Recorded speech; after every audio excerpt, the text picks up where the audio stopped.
ഈശോ മിശിഹായ്ക്ക് സ്തുതിയായിരിക്കട്ടെ. ഞാൻ മാണിപ്പറമ്പിലച്ചൻ. മരിയൻ ധ്യാനം 99, ലുത്തിനിയായുടെ ധ്യാനത്തിൽ 12ാമത്തെ എപ്പിസോഡ്. അതിൽ ലുത്തിനിയയിലെ വാഴ്ത്തുമൊഴികളിൽ 9ാമത്തെ ഏറ്റവും നിർമ്മലയായ മാതാവ്, മദർ മോസ്റ്റ് പ്യുവർ, മാത്തർ പുരിസീമ എന്ന് ലത്തീനിൽ, മാത്തർ പുരിസീമ. മറിയത്തിന്റെ ആയുഷ്കാലം മുഴുവൻ നീണ്ടു നിൽക്കുന്ന പരിശുദ്ധിയിലേക്കാണ് ഈ തിരുമൊഴികള്, ഈ വാഴ്ത്തുമൊഴികള്, ഈ ലുത്തിനിയയിലെ വാഴ്ത്തുമൊഴികള് വിരൽ ചൂണ്ടുന്നത്. വാസ്തവത്തിൽ ഗബ്രിയേൽ മാലാഖ പറഞ്ഞ അതേ തിരുവചനമാണ് ഇതിന്റെയും പശ്ചാത്തലം. ഹൈറെ കെഹരി തോമനെ, ഇല്ലേ, സന്തോഷിച്ചാലും ദൈവകൃപയിൽ സൃഷ്ടിക്കപ്പെട്ടവളെ എന്നാണ് ഗബ്രിയേൽ മാലാഖ പറഞ്ഞത്. അപ്പോൾ ദൈവകൃപയിൽ സൃഷ്ടിക്കപ്പെട്ടവളാണ്. നൈർമല്യത്തിൽ, ഇല്ലേ, നൈർമല്യത്തിൽ, അതിനാണ് അമലോത്ഭവം എന്ന് പറയണേ. മലമൊന്നുമില്ലാത്തത് അമലോത്ഭവം. അതായത് ഈ ഉത്ഭവപാപത്തിന്റെ കറയൊന്നുമില്ലാതെ ജനിച്ചവൾ. അപ്പൊ സ്വാഭാവികമായിട്ടും ചോദിക്കാം, ദൈവമാണ് തന്റെ രക്ഷകൻ എന്ന് മറിയം ഈ മഗ്നിഫിക്കാത്ത് എന്ന് പറഞ്ഞ സ്തോത്രഗീതത്തിൽ പാടുന്നില്ലേ? തീർച്ചയായിട്ടും ഉണ്ട്. ദൈവമാണ് രക്ഷകൻ. മറിയത്തിന്റെ രക്ഷകൻ, അമലോത്ഭവം എന്നതിന് മറിയത്തിന്റെ രക്ഷകൻ ആവശ്യമില്ലെന്ന് ഒരിക്കലും അർത്ഥമില്ല. ദൈവമാണ് രക്ഷകൻ. മറിയത്തിന്റെ രക്ഷകൻ ദൈവമാണ്. മറിയം തന്നെ അത് പറഞ്ഞിട്ടുണ്ട്. ലൂക്കാസിനെ സൂചിച്ചിട്ട് 1:47 സ്തോത്രഗീതത്തിൽ മറിയം തന്നെ പറഞ്ഞിട്ടുണ്ട്, എന്റെ രക്ഷകൻ ദൈവത്തിൽ ഞാൻ ആനന്ദിക്കുന്നു. അപ്പൊ ദൈവമാണ് മറിയത്തിന്റെ രക്ഷകൻ. ഒരു സംശയ കാര്യത്തിലില്ല. അത് നിഷേധിക്കാനും പാടില്ല, നിഷേധിച്ചിട്ടുമില്ല. എന്നാൽ ദൈവമാണ് അവളുടെ രക്ഷകൻ എന്ന സത്യം അതിന്റെ ഏറ്റവും പരിപൂർണമായ അർത്ഥത്തിൽ നിവൃത്തിയാകുന്നത് അവളിൽ തന്നെയാണ്. അവളുടെ അമ്മയുടെ ഉദരത്തിൽ ഉരുവായ നിമിഷത്തിൽ തന്നെ ദൈവം അവളെ വിശുദ്ധീകരിച്ച് മാറ്റി നിർത്തി രക്ഷിച്ചു. വിശുദ്ധീകരിച്ച്, ഇല്ലേ, പാപത്തിൽ മാറ്റി നിർത്തി അവളെ രക്ഷിച്ചു. രക്ഷ എന്നതിന് 2 ഘട്ടങ്ങളാണുള്ളത്. ഒന്ന് പാപമോചനം, മറ്റൊന്ന് നിത്യജീവൻ. പാപമോചനവും നിത്യജീവനും, ഇതാണ് രക്ഷയുടെ 2 ഘട്ടങ്ങൾ. ഈ പാപമോചനത്തിൽ എന്ന് പറയുന്നത് പാപം മോചിക്കാതെ തന്നെ പാപത്തിൽ മാറ്റി നിർത്തുകയാണ് ചെയ്തത്. മറിയത്തെ പാപത്തിൽ മാറ്റി നിർത്തി. അപ്പോൾ ദൈവം ആണ് അവളുടെ രക്ഷകൻ എന്ന സത്യം അവളുടെ ജീവിതത്തിലാണ് ഏറ്റവും നല്ല രീതിയിൽ നിവൃത്തിയായത്. അവളുടെ അമ്മയുടെ ഉദരത്തിൽ ഉരുവാകുന്ന നിമിഷത്തിൽ തന്നെ ദൈവം അവളെ ഉത്ഭവപാപത്തിൽ നിന്ന് മാറ്റി നിർത്തി വിശുദ്ധീകരിച്ച് രക്ഷിച്ചു. അപ്പം ശരിക്കും രക്ഷകൻ അവളുടെ കാര്യത്തിലാണ് ഏറ്റവും നല്ല രീതിയിൽ പ്രയോഗത്തിലായത്, ആ രക്ഷ എന്നുള്ള സംഗതി. അതെ, ദൈവമാണ് മറിയത്തിന്റെ രക്ഷകൻ. പാപത്തിൽ നിന്നും പാപചായ്ച്ചലകളിൽ നിന്നും ദൈവം അവളുടെ ഉത്ഭവത്തിന് ആദ്യ നിമിഷം മുതൽ കാത്തു സൂക്ഷിച്ചു, രക്ഷിച്ചു. തന്റെ പുത്രന്റെ അമ്മയാകാൻ വിളിക്കപ്പെട്ട മറിയത്തിന് മാത്രം നൽകപ്പെട്ട വരമാണിത്. അതുകൊണ്ട് സഭ സിംഗുലർ ഗ്രേസ് എന്ന് പറയണേ, സിംഗുലർ. മറിയം അമലോത്ഭി ആയിരിക്കണമെങ്കിൽ അവളുടെ അമ്മയും അമലോത്ഭി ആയിരിക്കണം എന്നൊക്കെ ചിലപ്പോൾ ഇങ്ങനെ ആൾക്കാർ പറയും. അങ്ങനെയല്ല, അത് ശരിയല്ല. ഒരു സിംഗുലർ ഗ്രേസ്, അത് തന്റെ ദൈവപുത്രന്റെ അമ്മയാകാൻ ദൈവപിതാവ് തെരഞ്ഞെടുത്ത മറിയത്തിന് നൽകപ്പെട്ട ഒരു സിംഗുലർ ഗ്രേസ്, മറ്റാർക്കും നൽകാത്ത ഒരു കൃപയാണ് ഈ അമലോത്ഭവം എന്ന് പറയുന്നത്. ആ അമലോത്ഭവത്തിലേക്കാണ് ഒന്നാമത്തെ സൂചന. ഏറ്റവും നിർമ്മലയായ മാതാവ് എന്ന് പറയുമ്പോൾ അമലോത്ഭവ, അതായത് ഒരു പാപക്കറയൊന്നും ഇല്ലാതെ ഉത്ഭവിക്കുക മാത്രമല്ല ജീവിതവും അങ്ങനെയായിരുന്നു. ഈ കത്തോലിക്ക സഭയിലും ഓർത്തഡോക്സ് സഭയിലും അമലോത്ഭവത്തെക്കുറിച്ച് രണ്ട് കാഴ്ചപ്പാടുകളുണ്ട്. ഓർത്തഡോക്സ് സഭകളില് അവരുടെ അമലോത്ഭവത്തെക്കുറിച്ചുള്ള അവരുടെ വ്യാഖ്യാനം കത്തോലിക്ക സഭയിൽ നിന്ന് കുറച്ച് വ്യത്യാസമാണ്. പക്ഷേ വൈരുദ്ധ്യമുണ്ടെന്ന് വിചാരിക്കേണ്ട കാര്യമില്ല. രണ്ടും പൂരകമായിട്ടാണ് എനിക്ക് മനസ്സിലായിട്ടുള്ളത്. കത്തോലിക്ക സഭ എന്താണ് കണക്കാക്കുന്ന കാര്യം ഞാൻ പറഞ്ഞു കഴിഞ്ഞു. ഓർത്തഡോക്സ് സഭകള് ഇങ്ങനെയാണ് മനസ്സിലാക്കുന്നത്. ഈ 7 വയസ്സ് വരെ, ജനിച്ചിട്ട് 7 വയസ്സ് വരെ നമുക്ക് പാപം ചെയ്യാൻ പറ്റില്ല. കാരണം പാപം ചെയ്യണമെങ്കിൽ പൂർണ്ണമായ അറിവും പൂർണ്ണമായ സമ്മതവും വേണം. അപ്പോൾ 7 വയസ്സ് വരെ നമുക്ക് പാപം ചെയ്യാൻ കഴിയില്ല. തിരിച്ചറിവ് വരുന്ന പ്രായം എന്ന് പറഞ്ഞാൽ ഏകദേശം 7 വയസ്സാണ്. 7 വയസ്സ് മുതൽ നമുക്ക് നന്മയും തിന്മയും തിരിച്ചറിയാം, പാപം ചെയ്യാം, ചെയ്യാതിരിക്കാം. അതായത് ജനിച്ചിട്ട് 7 വയസ്സ് വരെ നമുക്ക് പാപം ചെയ്യാൻ കഴിയില്ല. 7 വയസ്സ് മുതൽ പാപം ചെയ്യുകയോ ചെയ്യാതെയോ ജീവിക്കാൻ പറ്റും. മറിയം 7 വയസ്സ് മുതൽ പാപമില്ലാതെ ജീവിച്ചു. 7 വയസ്സ് മുതൽ പാപമില്ലാതെ ജീവിച്ചു. ഏറ്റവും നിർമ്മലയായി കന്യകയായി ജീവിച്ചു. 7 വയസ്സിൽ പാപം ചെയ്യാൻ കഴിയില്ല. പാപം ചെയ്യാൻ കഴിയുന്ന കാലത്ത് അവൾ പാപം ചെയ്തുമില്ല. അപ്പോൾ ഉത്ഭവം മുതലേ പാപരഹിത എന്ന് പറഞ്ഞോടെ, അല്ലേ? അങ്ങനെയാണ് ഈ ഓർത്തഡോക്സ് സഭ മനസ്സിലാക്കുന്നത്. അതായത് ഓർത്തഡോക്സ് യാക്കോബായ സഭകളൊക്കെ. ഇതിന് പഴയ നിയമത്തിൽ ഒരു സൂചനയുണ്ട്. 51 സങ്കീർത്തനത്തില് ഈ ദാവീദ് ബേത്ശബയുമായി ഒരു വ്യഭിചാരം ചെയ്തു കഴിഞ്ഞിട്ട് തിരിച്ചറി വരുമ്പോഴാണ് ആ ഒരു കുമ്പസാരം പോലെ എഴുതിയിരിക്കുന്നതാണ് 51 സങ്കീർത്തനം. അതിനകത്ത് പറയുന്നുണ്ട്, ഞാൻ ഉത്ഭവം മുതലേ പാപിയാണ്. ഉത്ഭവം മുതലേ പാപിയാണെന്ന് ദാവീദ് ഏറ്റു പറയുന്നു. ഉത്ഭവപാപത്തെ കുറിച്ചല്ല ആ സൂചന. ഒന്നാമതായിട്ട്, പ്രഥമമായിട്ട് ഒരു രണ്ടാമത്തെ അർത്ഥത്തിൽ അങ്ങനെ ഉണ്ടാകാം, പക്ഷെ ഒന്നാമത്തെ അർത്ഥത്തിൽ അതല്ല. ഒന്നാമത്തെ അർത്ഥം എന്താണ്? ഓർമ്മ വെച്ച് നാളെ മുതൽ ഞാൻ പാപം ചെയ്തു. അപ്പോൾ ഉത്ഭവം മുതലേ പാപിയാന്ന് പറയാലോ. ഓർമ്മ വെച്ച നാള് മുതൽ, തിരിച്ചറിവ് വന്ന നാള് മുതൽ ഞാൻ പാപം ചെയ്തില്ലെങ്കിൽ അമലോത്ഭവം എന്ന് പറയാം. തിരിച്ചറിവ് വന്ന നാള് മുതൽ പാപം ചെയ്താല് ഉത്ഭവം മുതൽ പാപി എന്നും പറയാം. ആ അർത്ഥത്തിലാണ്. അപ്പോൾ മറിയം ഈ കത്തോലിക്ക സഭയുടെ പ്രബോധനവും ഈ ഓർത്തഡോക്സ് യാക്കോബായ സഭകളുടെയൊക്കെ പ്രബോധനവും ഒരുമിച്ച് ചേർത്താൽ മറിയത്തിന്റെ നരിമേലത്തിന് 2 ചക്രവാളങ്ങൾ കിട്ടും. ഒന്ന്, അവളുടെ ഉത്ഭവത്തിന്റെ ആദ്യ നിമിഷം മുതൽ അവളെ പാപത്തിൽ നിന്ന് കാത്തു സൂക്ഷിച്ചു, പാപം ചെയ്യാതെ കാത്തു സൂക്ഷിച്ചു. അതാണ് കത്തോലിക്ക സഭയുടെ അമലോത്ഭവത്തെ കുറിച്ചുള്ള സങ്കല്പം. പിന്നെ തിരിച്ചറിവെന്ന നാളെ മുതൽ അവൾ പാപം ചെയ്യാതെ ജീവിച്ചു. ഓർത്തഡോക്സ് സഭകളുടെ അമലോത്ഭവ സങ്കല്പം. ഇത് രണ്ടും മറിയത്തിന്റെ നൈർമല്യത്തിലേക്കല്ലേ കൈചൂട്ടുന്നേ? രണ്ടും പരസ്പര പൂരകമല്ലേ? എന്തെങ്കിലും വൈരുദ്ധ്യമുണ്ടോ? ഇപ്പൊ നടക്കുന്ന പല എക്യുമെനിക്കൽ ചർച്ചകളിലും ഒരാളുടെ വാദഗതി തെറ്റാണെന്ന് സ്ഥാപിക്കാൻ വേണ്ടിയുള്ള ചർച്ചകളാണ്. അത് എക്യുമെനിക്സ് അല്ല.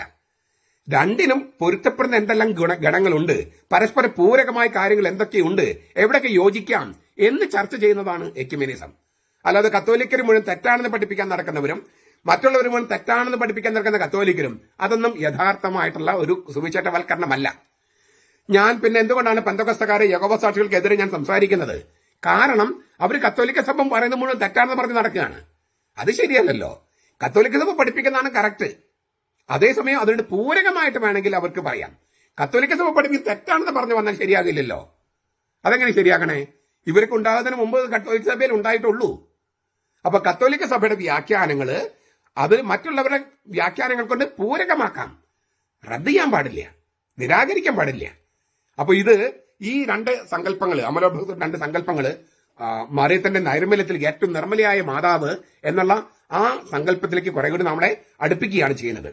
ജീവിതകാലം മുഴുവൻ നൈർമല്യത്തിൽ മറിയം ജീവിച്ചു. ദൈവത്തിന്റെ കൃപ ലഭിച്ച അവള്, ദൈവകൃപയിൽ സൃഷ്ടിക്കപ്പെട്ട അവള് കർത്താവ് തന്നോട് അരുളി ചെയ്ത കാര്യങ്ങൾ നിറവേറുമെന്ന് വിശ്വസിച്ച ഭാഗ്യവതിയാണ്. ലൂക്കാസ് 1:45. അതുകൊണ്ട് തന്നെ ജനക്കൂട്ടുന്ന ഒരു സ്ത്രീ വിളിച്ചു പറഞ്ഞു, നിന്നെ വഹിച്ച ഉദരവും നിന്നെ പാലൂട്ടിയ മുലകളും ഭാഗ്യമുള്ളവ. കർത്താവ് അതിന് പ്രതിവചിച്ചുകൊണ്ട് പറഞ്ഞു, അതെ, എങ്കിലും ദൈവത്തിന്റെ വചനം കേട്ടത് പാലിക്കുന്നവരത്തെ കൂടുതൽ ഭാഗ്യവാന്മാർ. ഈ 2 ഭാഗ്യവും ഒരുമിച്ച് ചേർന്ന് ഒരൊറ്റ ആളേ ഉള്ളൂ, അത് മറിയാണ്. ഇല്ലേ? ദൈവപുത്രനെ വഹിച്ച ഉദരവും അവനെ പാലൂട്ടിയ മുലകളും ഭാഗ്യമുള്ളവ, അത് മറിയത്തിന് മാത്രമല്ലേ ചേരൂ. അതുപോലെ തന്നെ ദൈവത്തിന്റെ വചനം കേട്ടത് പാലിക്കുന്നവർ കൂടുതൽ ഭാഗ്യവാന്മാർ, അതിലും മറിയമല്ലേ ഒന്നാമത്തത്. എന്തെന്നാൽ കർത്താവ് തന്നോട് അരുളി ചെയ്ത കാര്യങ്ങൾ നിറവേറുമെന്ന് വിശ്വസിച്ച ഭാഗ്യവതിയാണ് അവളെന്ന് തിരുവചനമാണ് സാക്ഷ്യപ്പെടുത്തണേ. ഇതിനേക്കാൾ കൂടുതൽ എന്ത് വേണം? അതായത് തന്റെ വിളിയോടും ദൗത്യത്തോടും പരിശുദ്ധിയും അതിനോടും പരിശുദ്ധി പാലിച്ചുകൊണ്ട് വിശുദ്ധ പുലർത്തിയ മറിയം കുരിശിൻ ചവിട്ടില് സന്നിഹിതയാണ്. കുരിശിൻ ചവിട്ടില് അവളെയാണ് യേശു സ്നേഹിക്കുന്ന എല്ലാവർക്കും അമ്മയായി നൽകിയത്. മറിയത്തെ അമ്മയായി സ്വീകരിക്കാത്തവർക്ക് യേശു ഇല്ലേ, അവർക്ക് യേശു രക്ഷകനല്ല. കുരിശിൽ കിടക്കുന്ന നേരത്ത് മറിയത്തെ, അവന്റെ അമ്മയെ, യേശുവിന്റെ അമ്മയെ നമുക്ക് അമ്മയായി നൽകി. യേശു സ്നേഹിച്ച സകല ശിഷ്യന്മാർക്ക് അമ്മയായി നൽകി. ആ തിരുവചനം സ്വീകരിക്കാത്തവർക്ക് എങ്ങനെയാണ് യേശു രക്ഷകനാകുക? കുരിശിൻ ചവിട്ട് സന്നിഹിതയായ മറിയം സഭയുടെ ഉദ്ഘാടന വേളയിലും സന്നിഹിതയാണ്. സ്ലീഹന്മാർ നടപടി പുസ്തകം 1-ാമത്തെ അധ്യായം 14-ാമത്തെ വാക്യത്തില് തന്നിൽ പ്രവർത്തിച്ച പരിശുദ്ധാത്മാവ് സഭയിൽ പ്രവർത്തിക്കാൻ അവള് മധ്യസ്ഥത തേടുകയാണ്. മധ്യസ്ഥത വഹിക്കുകയാണ്, തേടുകയല്ല, വഹിക്കുകയാണ്. ഈ തോമാടി സിംഹാസനം എന്ന് പറഞ്ഞിട്ടൊരു പുസ്തകം ഞാൻ ഈ ഇടയ്ക്ക് ഇറക്കിയിട്ടുണ്ട്. അതിന്റെ ഒരു ഭാഗത്ത് ഞാൻ ഈ ക്രിസ്തുവർഷം 49 നടന്ന ജെറൂസലം സൂനോദോസ് ഇല്ലേ, അത് കഴിഞ്ഞപ്പോഴാണ് മറിയം മരിക്കുന്നത് എന്ന കാര്യമൊക്കെ ഞാനത് വ്യക്തമാക്കിയിട്ടുണ്ട്. ജെറൂസലമിലാണ് അടക്കിയത്. ആ കബറിടം ഇപ്പോഴവിടെ കാണും. അതിന്റെ പടങ്ങളൊക്കെ ഞാൻ അവിടെ കൊടുത്തിട്ടുണ്ട്. അന്ന് ഈ മറിയം മരിക്കുമ്പോൾ മറിയത്തിന് ഏകദേശം 67 വയസ്സ്, 67-70 ഇടയ്ക്ക് പ്രായമാണ്. അപ്പൊ ഇതൊക്കെ ഈ തോമാടി സിംഹാസനം എന്ന പുസ്തകത്തിനകത്ത് ഞാൻ സൂചിപ്പിച്ചിട്ടുണ്ട്. ഈ കബറടക്കപ്പെട്ട മറിയം ഉടലോടെ സ്വർഗത്തിലേക്ക് എടുക്കപ്പെട്ടതിന് തെളിവാണ് വെളിപാട് പുസ്തകം 11-19, 12-1 തിരുവചനങ്ങള്. സ്വർഗത്തിൽ ദേവാലയം തുറന്നു, അവന്റെ ഉടമ്പടിയുടെ പേടകം അവന്റെ ആലയത്തിൽ പ്രത്യക്ഷമായി. മിന്നലും നാദവും ഇടിമുഴക്കവും ഭൂകമ്പവും വലിയ കന്മഴയും ഉണ്ടായി. അപ്പോൾ സ്വർഗത്ത് വലിയൊരു അടയാളം കാണപ്പെട്ടു. സൂര്യനെ അണിഞ്ഞൊരു സ്ത്രീ, അവളുടെ കാൽക്കീഴിൽ ചന്ദ്രൻ, അവളുടെ തലയിൽ 12 നക്ഷത്രം കൊണ്ട് കിരീടം. സ്വർഗത്തിലെ ദേവാലയം തുറന്നു, അവന്റെ ഉടമ്പടിയുടെ പേടകം അവിടെ ആലയത്തിൽ പ്രത്യക്ഷമായി. യെരൂശലേം ദേവാലയം നശിപ്പിക്കപ്പെട്ടപ്പോൾ യെരമ്യ പ്രവാചകൻ എടുത്ത് കുഴിച്ചിട്ട ഉടമ്പടിയുടെ പേടകം അത് പിന്നെ ആരും കണ്ടിട്ടില്ല. ഇപ്പൊ ഇത് ഉടമ്പടിയുടെ പേടകം സ്വർഗത്തിലെ ദേവാലയത്തില്. ആ ഉടമ്പടി പേടകം എന്താണ് നോക്കുമ്പോൾ നമ്മൾ കാണുന്നതാണ് സൂര്യനെ അണിഞ്ഞൊരു സ്ത്രീ, അവളുടെ കാൽക്കീഴിൽ ചന്ദ്രൻ, അവളുടെ തലയിൽ 12 നക്ഷത്രം കൊണ്ടുള്ള കിരീടം. ഇത് സഭയാണെന്നൊക്കെ പറഞ്ഞാൽ നല്ല വ്യാഖ്യാനങ്ങൾ പലതും ഉണ്ട്. പക്ഷേ മറിയത്തെ മാറ്റി നിർത്തിയിട്ടൊരു വ്യാഖ്യാനം ശരിയാകുമോ? കാനായില് ഈശോ മറിയത്തെ എന്താ വിളിച്ചത്? സ്ത്രീ. കുരിശിൻ ചുവട്ടിൽ വെച്ചിട്ട് മറിയത്തെ എന്താ വിളിച്ചത്? സ്ത്രീ. അങ്ങനെ തന്നെയാണ് വെളിപാടിലും അവതരിപ്പിച്ചിരിക്കുന്നത്, സ്ത്രീ. സൂര്യനെ ഉടയാടയാക്കിയ ഒരു സ്ത്രീ, അവളെ കാൽക്കീഴിൽ ചന്ദ്രൻ, ചന്ദ്രന്റെ ആളുകളൊക്കെ അവളെ കാൽക്കീഴിൽ വരും. പിന്നെ തലയിൽ 12 നക്ഷത്രങ്ങൾക്കുള്ള കിരീടം. മറിയം സ്വർഗത്തിലേക്ക് എടുക്കപ്പെട്ടതിന് ഇതിൽ കൂടുതൽ തെളിവുകൾ എന്താ വേണ്ടത്? അതിനാൽ മറിയത്തിന്റെ ജനനത്തിലും ജീവിതത്തിലും മരണം വരെയും മറിയം പാപമില്ലാത്തവളായി നൈർമല്യത്തിൽ ജീവിച്ചു. അത് പാപമില്ലാത്തവൾ ജീവിച്ചു എന്നുള്ള ഒരു വശം. നൈർമല്യത്തിൽ ജീവിച്ചു, വിശുദ്ധിയില് പുണ്യത്തിൽ വളർന്നു. ഒരുപാട്, അതായത് നമുക്ക് സങ്കല്പിക്കേണ്ട പുണ്യത്തിലൊക്കെ അവൾ വളർന്നു. ഈ തരത്തില് പാപരഹിതയാണെന്നുള്ള ഒരു വശം, മറിച്ച് പുണ്യത്തിൽ വളർന്നു എന്നുള്ള മറുവശം. ഇതാണ് അവളുടെ നൈർമല്യം. ഈശോയുടെ അമ്മയുടെ നൈർമല്യം, ദൈവപുത്രന്റെ അമ്മയുടെ നൈർമല്യം, എന്റെ കർത്താവിന്റെ അമ്മ എന്ന് എലിസബത്ത് വിളിച്ചവളുടെ നൈർമല്യം. ആ അമ്മയാണ്, ഇങ്ങനെ നിർമ്മലയായ അമ്മയാണ്, ഏറ്റവും നിർമ്മല അമ്മയാണ് നമുക്ക് അമ്മയായി ഈശോ മിശിഹ നൽകിയത്. ഈശോ മിശിഹ യോഹന്നാൻ 19:25-27 ഈ തിരുവചനം നമ്മുടെ ബൈബിളിലുണ്ട്. അങ്ങനെയുള്ളൊരു അമ്മയെ നമ്മൾ അഭിമാനിക്കണ്ടേ? ആ അമ്മയെ ഇല്ലേ നമുക്ക് ഏറ്റവും നിർമ്മലയായ അമ്മയെ നൽകിയ യേശുവിനെ നമ്മൾ സ്തുതിക്കണ്ടേ? ഇങ്ങനൊരു അമ്മയെ എതിർക്കാൻ വരുന്നവര്, അതും തെറ്റായ ഉദ്ദേശത്തോട് എതിർക്കാൻ വരുന്നവരെ നമ്മൾ എതിർത്ത് തോൽപ്പിക്കണ്ടേ? അതല്ല വിശ്വാസത്തിന്റെ പോരാട്ടം എന്ന് പറയുന്നത്. ഒരു മത്സരക്കളത്തില് ഇല്ലേ പോരാളിയെ പോലെ ആയിരിക്കണം വിശ്വാസം സംരക്ഷിക്കാൻ മെത്രാന്മാർ എന്ന് തിമോഥെയോസ് എന്ന മെത്രാൻ എഴുതിയ ലേഖനത്തിൽ പൗലോസ് പറഞ്ഞിട്ടില്ലേ? വിശ്വാസം ഒരു പോരാട്ടമാണ്, ഒരു മല്ലയുദ്ധമാണ് വിശ്വാസം. കാരണം എന്താണ്? ഇതുപോലെ മറിയത്തെയും ഈശോയും എതിർക്കാൻ വേണ്ടി ഒരുപാട് പേര് വരും. അവരൊക്കെ എതിർത്ത് തോൽപ്പിക്കുക എന്നുള്ളതും നമ്മുടെ ചുമതലയാണ്. അത് സുവിശേഷ പ്രഘോഷണം കൊണ്ടാണ് ചെയ്യേണ്ടത്, സുവിശേഷ പ്രഘോഷണം കൊണ്ട്. അങ്ങനെ ഏറ്റവും നിർമ്മലയായ ഒരു അമ്മയെ നമുക്ക് കിട്ടിയതിന് നമുക്ക് അഭിമാനിക്കാം, കർത്താവിനോട് നന്ദി പറയാം. ആ അമ്മയിലെ അല്ലേ, ആ അമ്മയെ നമുക്ക് സമീപിക്കാം. അവളുടെ നൈർമല്യം പോലെ, അവളുടെ നിർമ്മലത പോലെ ജീവിക്കാനുള്ള ഒരു കൃപ നമുക്കും കിട്ടണമേ എന്ന് അവളുടെ മാധ്യസ്ഥം യാചിക്കുകയും ചെയ്യാം. നമ്മുടെ കർത്താവ് ഈശോ മിശിഹായുടെ കൃപയും പിതാവായ ദൈവത്തിന്റെ സ്നേഹവും പരിശുദ്ധാത്മാവിന്റെ സഹവാസവും നാം എല്ലാവരോടും കൂടി ഉണ്ടായിരിക്കട്ടെ, ഇപ്പോഴും എപ്പോഴും എന്നേക്കും. ആമേൻ. ഈശോ മിശിഹായ്ക്ക് സ്തുതിയായിരിക്കട്ടെ. ഞാൻ മാണിപ്പറമ്പിലച്ചൻ. ചോദ്യം ഉത്തരം പങ്ക്തിയിലെ ഒരു ചോദ്യമാണ്. ദിയസ് ഇറേ പ്രണവ് മോഹൻലാലിന്റെ ഒരു ചലനചിത്രമല്ലേ അത്? അത് നമ്മുടെ ക്രിസ്തുമദ്ധാരവുമായിട്ട് എന്താണ് അതിന്റെ ബന്ധം? അങ്ങനെ ചില റൈറ്റപ്പുകൾ കണ്ടു. അതിന്റെ വെളിച്ചത്തിലാണ് ചോദ്യം. ദിയസ് ഇറേ, ക്രോധത്തിന്റെ ദിവസം എന്നാണ് ആ പദത്തിനർത്ഥം, ലത്തീൻ വാക്കിനർത്ഥം.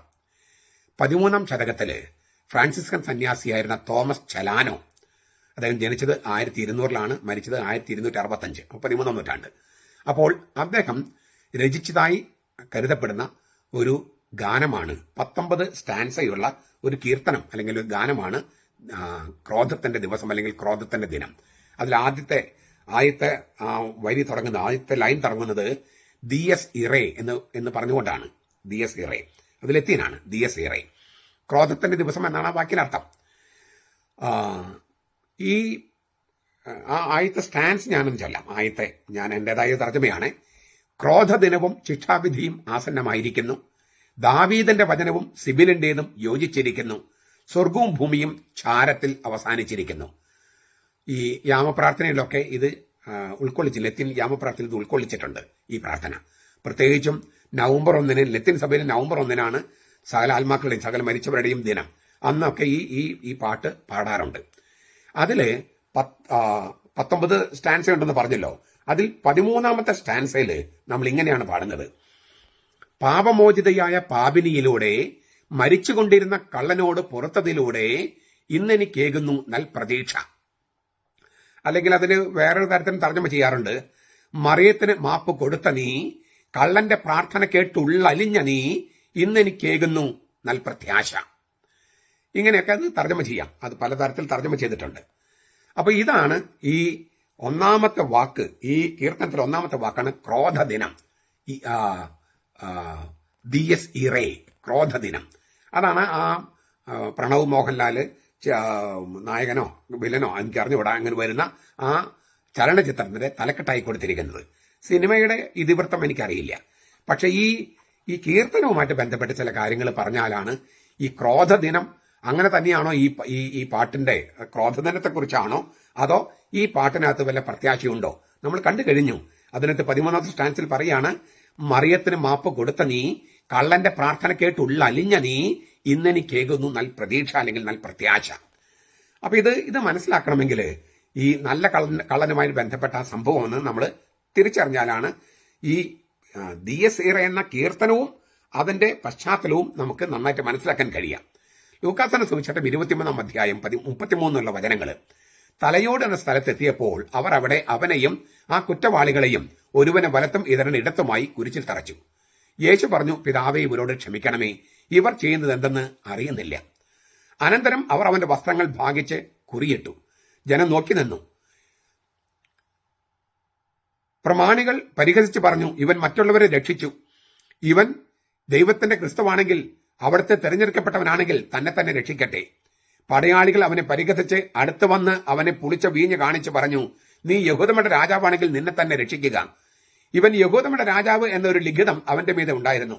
തൂക്കപ്പെട്ടിരുന്ന കുറ്റവാളികളിൽ ഒരുവൻ അവനെ ദുഷിച്ച് പറഞ്ഞു, നീ ക്രിസ്തു അല്ലയോ, നിന്നെ തന്നെയും ഞങ്ങളെയും രക്ഷിക്കുക. മറ്റവൻ അവനെ ശകാരിച്ച് പറഞ്ഞു, നീ ദൈവത്തെ ഭയപ്പെടുന്നില്ലയോ? നീയും അതേ ശിക്ഷാവിധിയിൽ തന്നെയല്ലേ? നാം ന്യായമായിട്ട് ശിക്ഷ അനുഭവിക്കുന്നു. നമ്മുടെ പ്രവൃത്തികൾക്ക്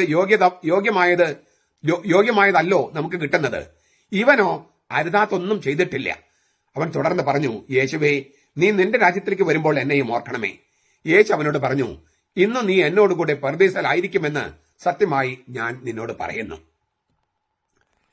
ഇതിൽ ചില പ്രധാനപ്പെട്ട കാര്യങ്ങൾ നമുക്കൊന്ന് പെട്ടെന്ന് ഒന്ന് ധ്യാനിക്കാം, അല്ലെങ്കിൽ ഒന്ന് അതേക്കുറിച്ചൊന്ന് വിചിന്തനം ചെയ്യാം. പിതാവേ, അവരോട് ക്ഷമിക്കണമേ. ആരോട് എന്ന് പലതരത്തിൽ നമുക്ക് ചോദിക്കാൻ പറ്റുന്ന സംഗതിയാണ്. ഈ അവന്റെ ഇടത്തും വലത്തും ഓരോ കവർച്ചക്കാരെ തൂക്കിലേറ്റെന്ന് പറഞ്ഞിട്ട് അവിടെ മർക്കോസ് പറയുന്ന ഒരു കാര്യമുണ്ട്. മർക്കോസ് 15:32. അവനോട് ക്രൂശിക്കപ്പെട്ടവരും അവനെ പരിഹസിച്ചു. അവനോട് ക്രൂശിക്കപ്പെട്ടവരും ബഹുവചനാണ്. എന്ന് വെച്ചാൽ തുടക്കത്തില് 2 കവർച്ചക്കാരും കർത്താവിനെ പരിഹസിച്ചു. പക്ഷേ കർത്താവ് എന്താ ചെയ്തത്? പിതാവേ, ഇവരോട് ക്ഷമിക്കണമേ. അപ്പോൾ തന്നോടുകൂടി ക്രൂശിക്കപ്പെട്ടിരിക്കുന്ന ആ കുറ്റവാളികള് അവര് മനുഷ്യവർഗത്തെ മുഴുവൻ പ്രതിനിധാനം ചെയ്യുന്നു. ആ കുറ്റവാളികള് രക്ഷകനെ പരിഹസിക്കുകയാണ്. കർത്താവ് പ്രാർത്ഥിക്കുകയാണ്, പിതാവേ, ഇവരോട് ക്ഷമിക്കണമേ. എന്ന് വെച്ചാൽ ഈ കവർച്ചക്കാരെ പ്രതിനിധാനം ചെയ്യുന്ന കുറ്റവാളികള്, ഈ പിതാവേ, ഇവരോട് ക്ഷമിക്കണമേ. ആ പ്രാർത്ഥന കേട്ട് ഈ മനുഷ്യവർഗത്തിൽ ഒരു വിഭാഗം, അല്ലെങ്കിൽ ഈ നല്ല കള്ളൻ എന്ന് നമ്മൾ വിശേഷിപ്പിക്കുന്ന ആ കവർച്ചക്കാരനെ പ്രതിനിധാനം ചെയ്യുന്ന ആളുകൾ മാനസാന്തരപ്പെട്ടു. അത് അവരുടെ പ്രതിനിധിയാണ്. ഈ പ്രാർത്ഥന കേട്ട് മാനസാന്തരപ്പെട്ടവരുടെ പ്രതിനിധിയാണ് ഈ പറഞ്ഞ നല്ല കള്ളൻ എന്ന് നമ്മൾ വിശേഷിപ്പിക്കുന്ന ഈ കർത്താവിനോട് പ്രാർത്ഥിച്ച ആ കള്ളൻ. നല്ല കള്ളൻ എന്ന വാക്ക് തന്നെ നമുക്ക് ഉപയോഗിക്കുക, നമുക്ക് എളുപ്പത്തിൽ മനസ്സിലാക്കാൻ വേണ്ടിയിട്ട്. പിതാവേ, ഇവരോട് ക്ഷമിക്കണമേ, ഇവർ ചെയ്യുന്നതെന്ന് ഇവർ അറിയുന്നില്ല. പല തലങ്ങളുണ്ട് ഈ പ്രാർത്ഥനയ്ക്ക്. ഒന്ന്, തന്നെ കുരിശിലേറ്റിയവർ അജ്ഞത മൂലമാണ് ഇവയെല്ലാം ചെയ്യുന്നതെന്നും ക്ഷമിക്കണമെന്നും പുത്രനായ യേശു ദൈവപിതാവിനോട് പ്രാർത്ഥിക്കുന്നു. 1 കൊരിന്ത്യർ 2:8 പറയുന്നുണ്ട് അജ്ഞത മൂലമാണ്. 1 പത്രോസ് 2:23 പറയുന്നുണ്ട് അജ്ഞത മൂലമാണ് അവർ ചെയ്തത്. രണ്ടാമത്തെ കാര്യം ഞാൻ പറഞ്ഞു, യേശുവിന്റെ 2 വശങ്ങളിൽ കവർച്ചക്കാരാണ്, പാപികളാണ്, രക്ഷ പ്രാപിക്കേണ്ടവര്. അവർ രണ്ടുപേരും അവനെ പരിഹസിച്ചു. മർക്കോസ് 15:32. രക്ഷകനെ നിന്ദിക്കുന്ന മനുഷ്യവംശത്തിന്റെ പ്രതിനിധികളാണ് കുറ്റവാളികളായ കവർച്ചക്കാര്. എന്നാൽ യേശു അവർക്ക് വേണ്ടി പ്രാർത്ഥിക്കുകയാണ്. തന്റെ ജനത്തിന് മാപ്പ് കൊടുക്കണമെന്ന് യേശു തുടർച്ചയായി പിതാവിനോട് പ്രാർത്ഥിച്ചു. നമ്മൾ കഴിഞ്ഞ ദിവസം ഈ ലിറ്റർജിയെ കുറിച്ച് ഈശോയുടെ പ്രാർത്ഥനയുടെ തുടർച്ചയിലാണ്, അല്ലെങ്കിൽ ഈശോയുടെ പ്രാർത്ഥനയിലേക്കുള്ള പങ്കാളിത്തമാണ് ലിറ്റർജി എന്ന് പറയുകയുണ്ടായി. അപ്പൊ നമ്മൾ ഈ ഒന്നാമത്തെ പ്രാർത്ഥന, മാമോദിസ കഴിഞ്ഞുള്ള പ്രാർത്ഥനയും കുരിശിലെ പ്രാർത്ഥന തമ്മിലുള്ള ബന്ധമൊക്കെ നമ്മൾ കണ്ടതാണ്. അത് കാണാത്തവരൊന്നും അത് കാണാനായിട്ട് ഞാൻ ആവശ്യപ്പെടുകയാണ്. അപ്പോൾ തന്റെ ജനത്തിന് മാപ്പ് കൊടുക്കണമെന്ന് യേശു തുടർച്ചയായി പിതാവിനോട് പ്രാർത്ഥിക്കുന്നു. കവർച്ചക്കാരൻ ആ പ്രാർത്ഥന കേട്ടു. അത് കേട്ട് സ്വന്തം പാപങ്ങളെ കുറിച്ച് പശ്ചാത്തലിച്ച കവർച്ചക്കാരൻ യേശുവിനോട് കാരുണ്യം അപേക്ഷിച്ചു. സ്വർഗത്തിൽ നിന്ന് പ്രാർത്ഥന കേട്ട പിതാവായ ദൈവം ഉടനെ പാപമോചനം അയച്ചു കൊടുത്തു. നീ ഇന്ന് എന്നോടുകൂടെ പരദേശിലായിരിക്കും. അപ്പോ പുത്രൻ പിതാവിനോട് പ്രാർത്ഥിക്കുന്നു, പിതാവ് പ്രാർത്ഥന കേൾക്കുന്നു, പാപമോചനം സ്വർഗത്തിൽ അയച്ചു കിട്ടുന്നു. നീ ഇന്ന് എന്നോടുകൂടെ പരദേശിലായിരിക്കും. അതാണ് രണ്ടാമത്തെ അർത്ഥം. മൂന്നാമത്തെ ഒരു ധ്വനി, ശത്രുക്കൾ തന്നെ കല്ലെറിഞ്ഞു കൊല്ലുന്ന സമയത്ത് സ്തെഫാനോസ് ഇതുപോലെ പ്രാർത്ഥിക്കുന്നുണ്ട്. ഈ കുറ്റം അവരുടെ മേൽ ചാർത്തരുതേ. സ്ലീഹന്മാരുടെ നടപടി 7:60. ശത്രുക്കളോടും പാപികളോടും ക്ഷമിക്കണമെന്ന് പിതാവിന് പ്രാർത്ഥിച്ച ഏക മധ്യസ്ഥന്റെ മാതൃക പിന്തുടരുകയാണ് സ്തെഫാനോസ്. അത് കണ്ടുകൊണ്ട്, ഈ സ്തെഫാനോസിന്റെ മരണം കണ്ടുകൊണ്ട് ഒരു യുവാവ് നിൽപ്പുണ്ടായിരുന്നു, സാവൂള്, പിന്നീട് പൗലോസ്ലീഹയായ ആള്. ഈ യേശുവിന്റെ പ്രാർത്ഥന കേട്ട് നല്ല കള്ളൻ, കവർച്ചക്കാരൻ നല്ല കള്ളൻ മാനസാന്തരപ്പെട്ടതുപോലെ സ്തെഫാനോസിന്റെ പ്രാർത്ഥന കേട്ട് പൗലോസിന് മാനസാന്തരത്തിന് ആദ്യത്തെ ഒരു തീപ്പൊരി പൗലോസിൽ വീഴുന്ന അപ്പോഴാണ്. തന്നെപ്പോലെ ഒരു ചെറുപ്പക്കാരൻ ഇതെങ്ങനെ ഇങ്ങനെ മരിക്കാൻ പറ്റുന്ന എങ്ങനെ? ഈ ഒരു ചിന്ത മനസ്സിലും വെച്ചുകൊണ്ടായിരിക്കണം ഇല്ലേ ക്രിസ്ത്യാനികളെ പിടിച്ചു വലിച്ചൊക്കെ കൊണ്ടുപോകാൻ പോകുമ്പോഴും ഈ ചെറുപ്പക്കാരന്റെ മരണം, കണ്ടുനിന്നോണ്ടുള്ള മരണം, ഇങ്ങനെ തന്നെ കല്ലെറിയാണ്. ഓരോ കല്ല് വന്ന് വീഴുമ്പോഴും പ്രാർത്ഥിക്കുക, ഈ കുറ്റം അവരുടെ മേൽ ചാർത്തരുത്, ഈ കുറ്റം അവരുടെ മേൽ ചാർത്തരുത്. അവർക്ക് അജ്ഞത മൂലമാണ് അവർ ചെയ്യുന്നത്. ഇത് പൗലോസിന്റെ മനസ്സിൽ കിടപ്പുണ്ട്. പിന്നെയാണ് ഉത്തിതനായ കർത്താവ് അവനെ അറസ്റ്റ് ചെയ്യുന്നത്. അതായത് സ്വർഗത്തിൽ പ്രകാശമയച്ച് അറസ്റ്റ് ചെയ്യാണ്. പക്ഷേ ഈ പശ്ചാത്തലത്തിൽ ഈ സ്തെഫാനോസിന്റെ മരണമുണ്ട്. അപ്പോൾ യേശുവിന്റെ പ്രാർത്ഥന കേട്ട് നല്ല കള്ളന്റെ മാനസാന്തരം വന്നതുപോലെ സ്തെഫാനോസിന്റെ പ്രാർത്ഥനയാണ് പൗലോസിന്റെ മാനസാന്തരത്തിനുള്ള ചവിട്ടുപടികൾ ഒരുക്കി വെച്ചത്. കർത്താവ് എന്താ പറഞ്ഞത്? ഇവർ ചെയ്യുന്നത് എന്തെന്ന് ഇവർ അറിയുന്നില്ല. സത്യത്തിലെ കുരിശിൽ നിന്നുള്ള ആദ്യത്തെ തിരുമണിയാണിത്. കൈകളിലും കാലുകളിലും ആണിയടിച്ച് കുരിശിലേക്ക് വലിച്ചു കയറ്റുന്ന നിമിഷത്തിൽ തന്നെ യേശു പ്രാർത്ഥിക്കുകയാണ്, തന്നോട് ഇങ്ങനെ ക്രൂരമായി പെരുമാറുന്നവരോട് ക്ഷമിക്കണമേ. ശത്രുക്കളെ സ്നേഹിക്കുക എന്ന് പഠിപ്പിച്ചവൻ അവൻ അത് പ്രയോഗത്തിൽ വരുത്തുകയാണ്. വിദ്വേഷവും വൈരാഗ്യവും എന്തെന്ന് അവൻ അറിയില്ല. പ്രതികാരം ചെയ്യണമെന്ന് ആവശ്യപ്പെടുന്നില്ല, ക്ഷമിക്കാനാണ് പറയുന്നത്. കാരണം അജ്ഞത മൂലമാണ് അവര് തന്നോട് ഇങ്ങനെ ക്രൂരമായി പെരുമാറുന്നത്. അജ്ഞത മൂലം, അറിവില്ലായ്മ മൂലം.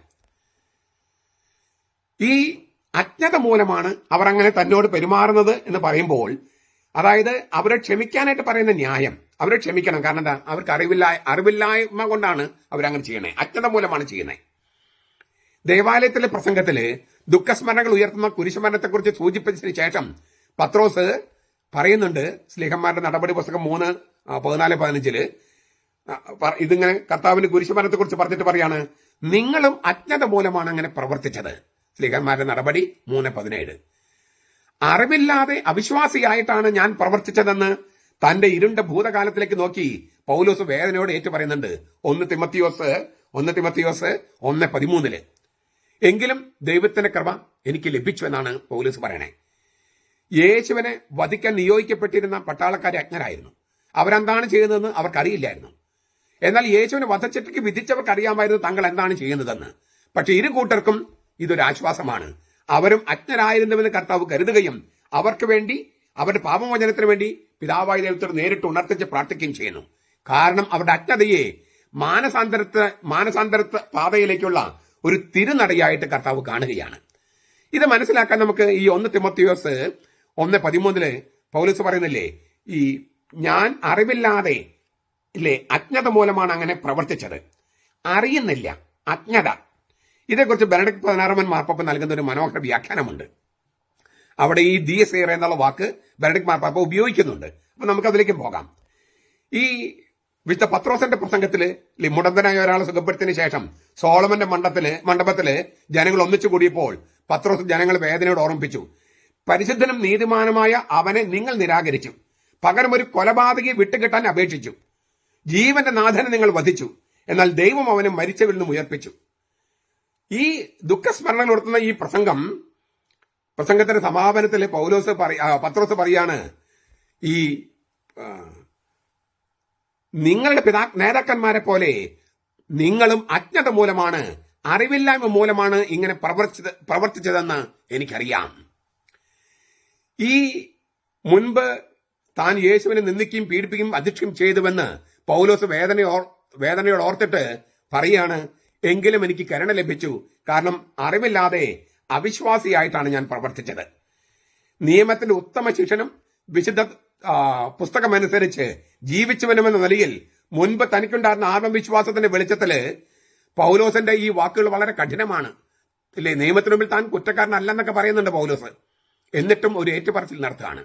അക്കാലത്ത് ഏറ്റവും ശ്രേഷ്ഠന്മാരായ ഗുരുക്കന്മാരുടെ കീഴിൽ പഠനം നടത്തുകയും വിശുദ്ധ ഗ്രന്ഥ പണ്ഡിതനെന്ന് സ്വയം അഭിമാനിക്കാൻ സാധ്യതയും ഉണ്ടായിരിക്കെ പൗലോസ് തന്റെ ജീവിതത്തിലേക്ക് നോക്കിയിട്ട് തിരിഞ്ഞു നോക്കിയിട്ട് പറയാണ്, എനിക്ക് അറിവില്ലായിരുന്നു, എനിക്ക് അജ്ഞതയായിരുന്നു, ഞാൻ അജ്ഞതയിലായിരുന്നു.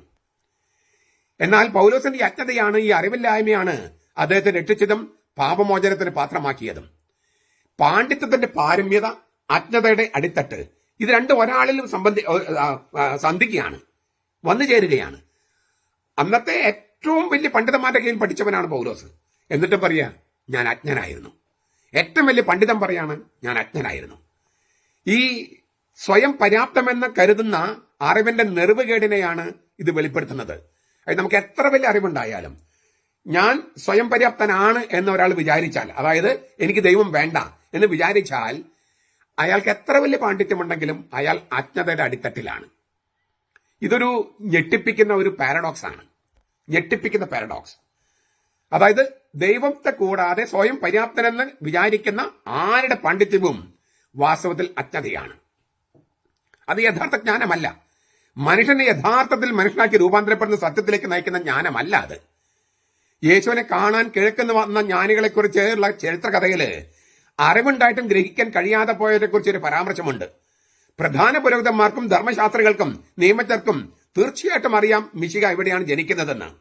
എന്നാൽ ഈ മിശിഹ ആരാണെന്ന് ഗ്രഹിക്കുവാൻ അവർ ശ്രമിച്ചില്ല, അവർക്ക് കഴിഞ്ഞില്ല. അറിവുണ്ടായിരുന്നിട്ടും അവർ അന്ധരായിരുന്നു. അറിവും അറിവില്ലായ്മയും കലർന്നിരിക്കുക. ഭൗതിക ജ്ഞാനത്തിന്റെ ഔന്നത്യം, ഉന്നതി, ആന്തരികമായ അജ്ഞാനത്തിന്റെ അതിപ്രസരവും ഇതൊന്നിച്ചു വരിക ചരിത്രത്തിലെ എല്ലാ കാലഘട്ടങ്ങളിലും കാണുന്ന അമ്പരപ്പിക്കുന്ന പ്രതിഭാസമാണിത്. ഇല്ലേ, ഏറ്റവും വലിയ ജ്ഞാനിയും ദൈവത്തെ നിഷേധിക്കുന്ന ഒരു ഘട്ടത്തില് അങ്ങനെ ഉള്ളവരുണ്ട്. എത്രയോ പേരെ നമ്മുടെ നാട്ടിൽ നിരീശ്വരന്മാര്. അതായത് അവരുടെ അജ്ഞതയുടെ ആഴം മനസ്സിലാക്കാൻ തങ്ങൾക്ക് ദൈവത്തെ മനസ്സിലാക്കാൻ കഴിയുന്നില്ല, തങ്ങളുടെ മനസ്സിന്റെ ആ ചട്ടക്കൂടിൽ മനസ്സിലാക്കാൻ കഴിയുന്നില്ല. അതുകൊണ്ട് ദൈവമില്ല അത്രേ. എത്രയോ പരിമിതനായ മനുഷ്യനാണ് ഓരോ മനുഷ്യനും. എത്ര വലിയ ആളാണെങ്കിൽ എത്ര പരിമിതനാണ്. അങ്ങനെയുള്ള മനുഷ്യൻ അവന്റെ ബുദ്ധിയുടെ ഉള്ളിൽ ദൈവത്തെ ഒതുക്കാൻ ശ്രമിച്ചിട്ട് അങ്ങനെ ഒതുങ്ങാതെ വരുമ്പോൾ അങ്ങനൊരു ആളില്ല എന്ന് പറഞ്ഞാൽ അതിനേക്കാൾ വലിയ അജ്ഞാനം ഉണ്ടോ? അതിനേക്കാൾ വലിയ അറിവില്ലായ്മയുണ്ടോ? ഈ അജ്ഞതയെക്കുറിച്ചുള്ള നിലപാട് വിശുദ്ധ ഗ്രന്ഥത്തിലെ താളുകൾ അങ്ങോളം ഇങ്ങോളം കാണപ്പെടുന്ന സന്ദേശമാണ്. അറിവുണ്ടെന്ന് അഹങ്കരിക്കുന്ന ഇന്നത്തെ ലോകത്തെയും ജ്ഞാനികളെയും വിരണ്ടു പിടിപ്പിക്കുകയാണത്. അറിവുണ്ടെന്ന് നടിക്കുന്നവർ യഥാർത്ഥത്തിൽ അന്ധരാണ്. സത്യം നമ്മുടെ അറിവിലൂടെ തന്നെ നമ്മെ സമീപിക്കുമ്പോൾ ആ സത്യത്തെ നമുക്ക് തിരിച്ചറിയാൻ കഴിയാതെ പോകുന്നത് നമ്മുടെ അറിവ് കൂടുതലായിട്ടാണ്.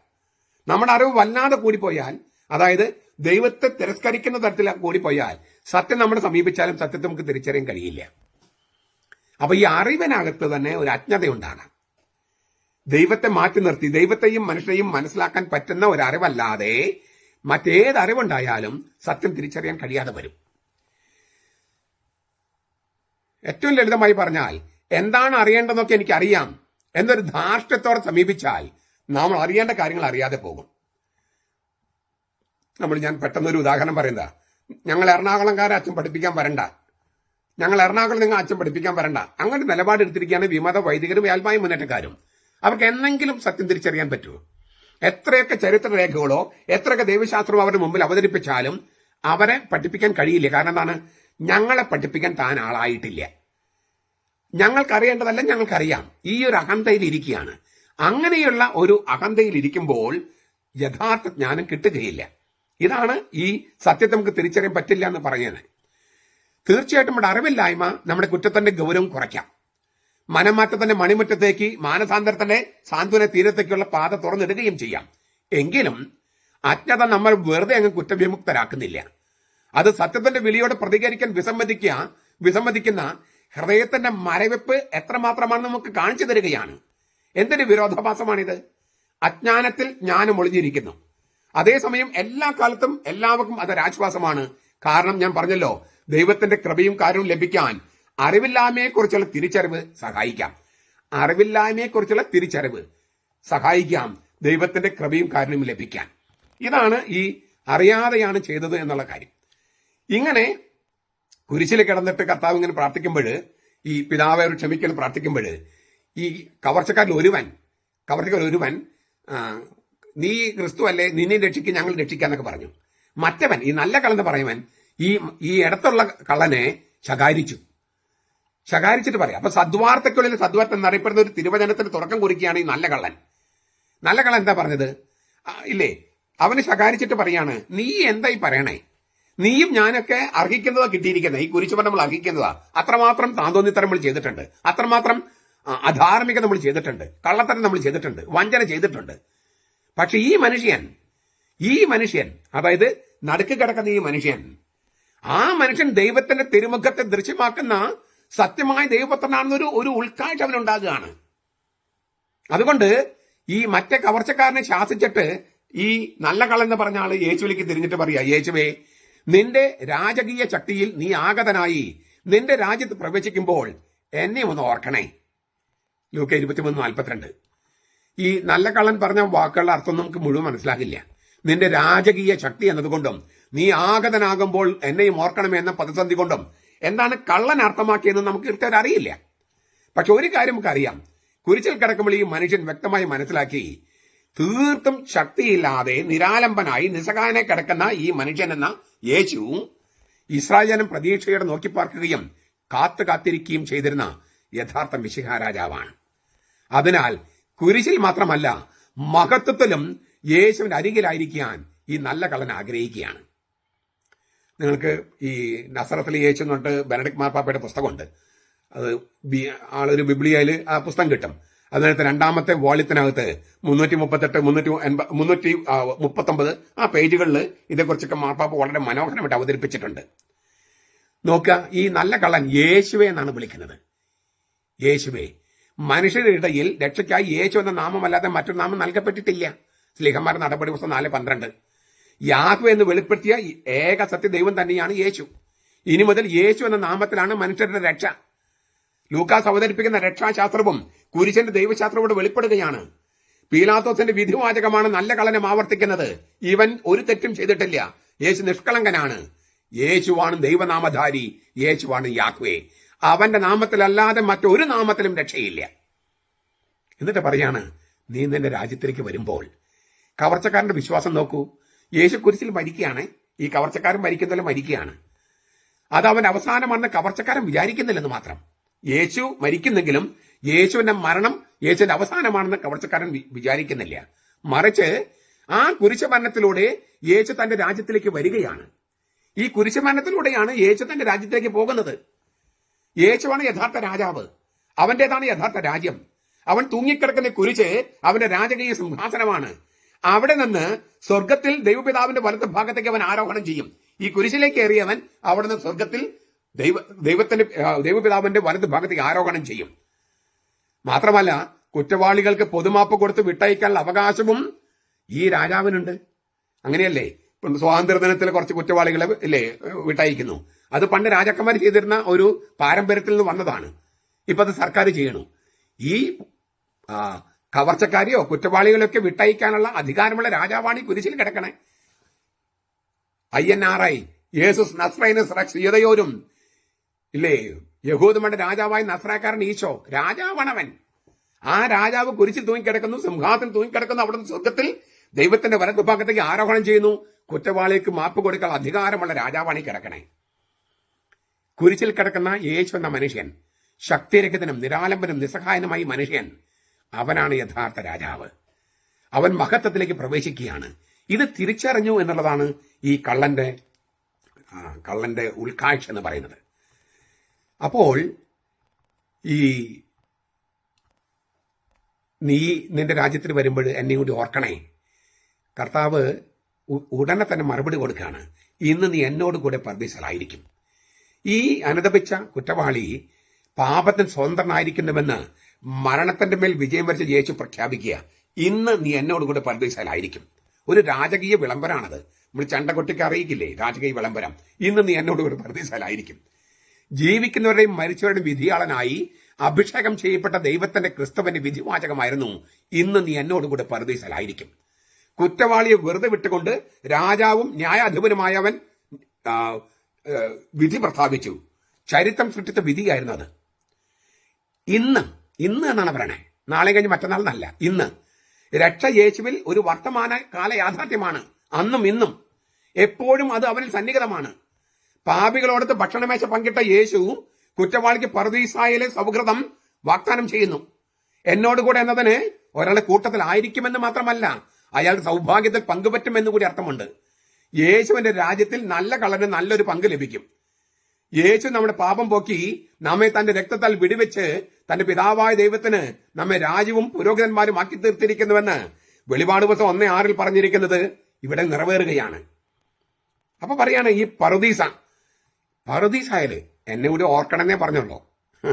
ഈ കവർച്ചക്കാരൻ അവൻ ആവശ്യപ്പെട്ടതിനേക്കാൾ എത്രയോ മടങ്ങ് കൂടുതലാണ് കർത്താവ് കൊടുത്തത്.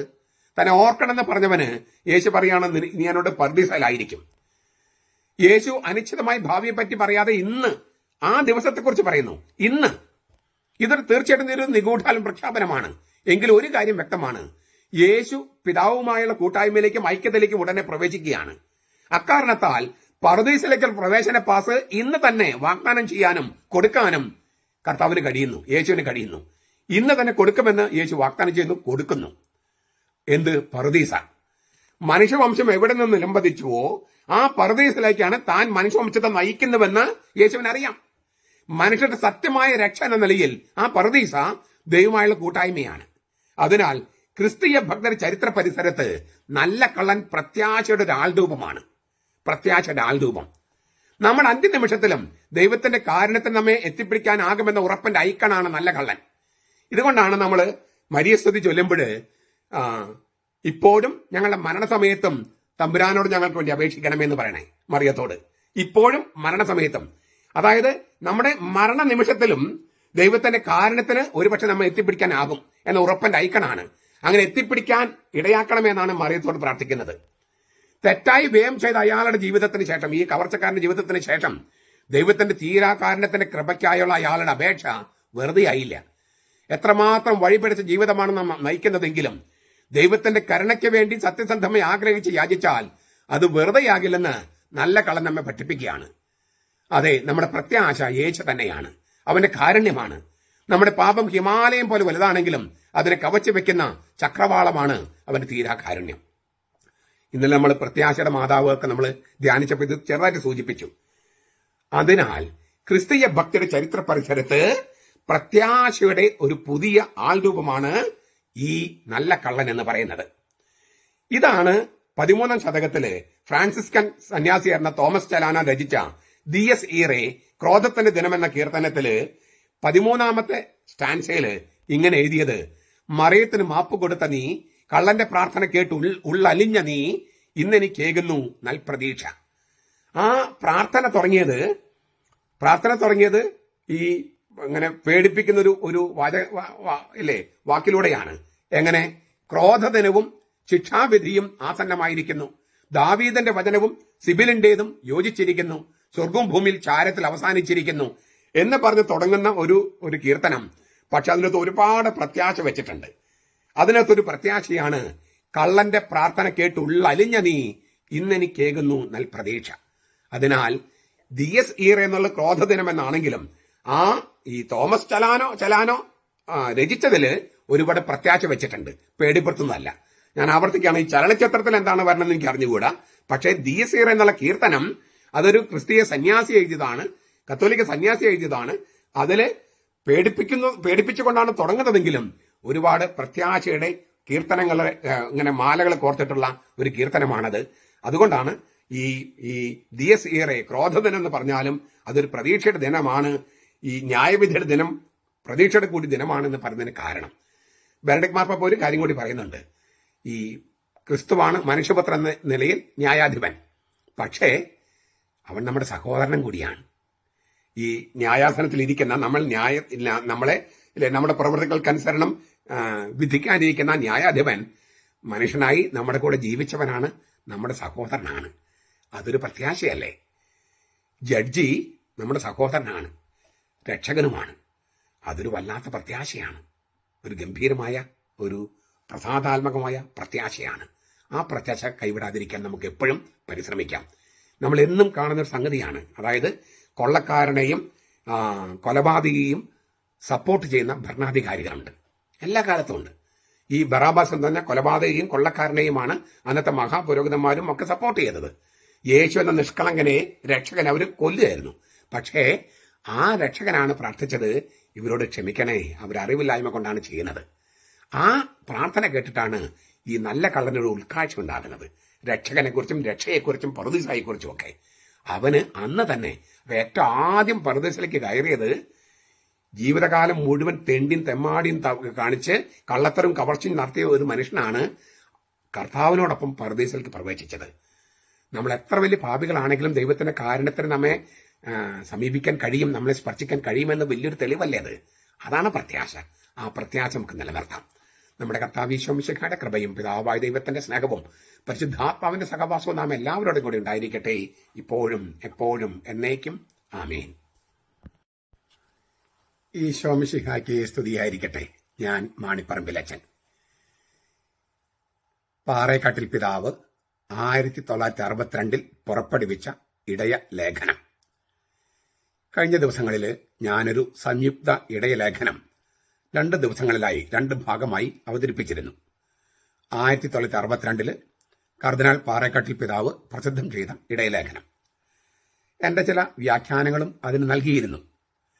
അച്ഛന്റെ വ്യാഖ്യാനമില്ലാതെ ആ സംയുക്ത ഇടയലേഖനം അങ്ങനെ തന്നെ നൽകാമോ എന്ന് ചിലർ ചോദിച്ചു. അവർക്ക് വേണ്ടി സീറോ മലബാർ സഭയുടെ പുനരുദ്ധരിക്കപ്പെട്ട കുർബാനക്രമം നടപ്പിലാക്കുന്നത് സംബന്ധിച്ച് വൈദിക മേലധ്യക്ഷന്മാരുടെ സംയുക്ത ഇടയലേഖനം 1962 ജൂൺ 18 പ്രസിദ്ധപ്പെടുത്തി. ആ ഇടയലേഖനത്തിൽ എറണാകുളം മെത്രാപ്പൊലീത്ത ജോസഫ് പാറേക്കാട്ടിൽ ഒന്നാമതായി ഒപ്പുവെച്ചു. ചങ്ങനാശ്ശേരി മെത്രാപ്പൊലീത്ത മാത്യു കാവുക്കാട്ട്, തൃശൂർ മെത്രാൻ ജോർജ് ആലപ്പാട്ട്, കോട്ടയം മെത്രാൻ തോമസ് തറയില്, പാലം മെത്രാൻ സെബാസ്റ്റ്യൻ വയലിൽ, തലശ്ശേരി മെത്രാൻ സെബാസ്റ്റ്യൻ വള്ളോപ്പള്ളി, കോതമംഗലം മെത്രാൻ മാത്യു പോത്തനമൊഴി എന്നിവരും ഒപ്പുവെച്ചു. ആ സംയുക്ത ലേഖനം ഇത്രയും പേര് ഒപ്പുവെച്ച് പ്രസിദ്ധപ്പെടുത്തിയ ആ സംയുക്ത ഇടയലേഖനം പള്ളിയിൽ ഇടയലേഖനം വായിക്കുന്നത് പോലെ ഞാൻ വായിക്കുകയാണ്. ഈ ഇടയലേഖനത്തിന് 3 ഭാഗങ്ങളുണ്ട്. ആദ്യത്തേത് സഭയെയും കുർബാനയും സംബന്ധിക്കുന്നത്, രണ്ടാമത്തേത് വടവാത് സെമിനാരിയുടെ ഉദ്ഘാടനവുമായി ബന്ധപ്പെട്ട്, മൂന്നാമത്തേത് 1962 കുർബാന തക്സയിലെ അനുഷ്ഠാനങ്ങളുമായിട്ട് ബന്ധപ്പെട്ട അനുഷ്ഠാനങ്ങൾ എങ്ങനെ ആചരിക്കണം എന്ന് ബന്ധപ്പെട്ടത്. അതിൽ ആദ്യത്തെ ഭാഗമാണ് ഇവിടെ ഞാൻ അവതരിപ്പിക്കുന്നത്. ആ സംയുക്ത ഇടയലേഖനം അങ്ങനെ തന്നെ വായിക്കുകയാണ്, എൻ്റെ ഒരു വ്യാഖ്യാനമൊന്നും ഇല്ലാതെ. എന്നോട് ചോദിച്ചവര് വിമതരാണോ, അൽമായ മുന്നേറ്റക്കാരാണോ, അതോ സത്യവിശ്വാസികളാണോ എനിക്ക് അറിഞ്ഞുകൂടാ. പക്ഷെ അവരിങ്ങനെ ചോദിച്ചു, ഈ ഇടയലേഖനം അച്ഛന്റെ വ്യാഖ്യാനമില്ലാതെ അവരെന്ത് എഴുതിയിരിക്കുന്നുവോ അതങ്ങനെ തന്നെ നൽകാമോ എന്ന്.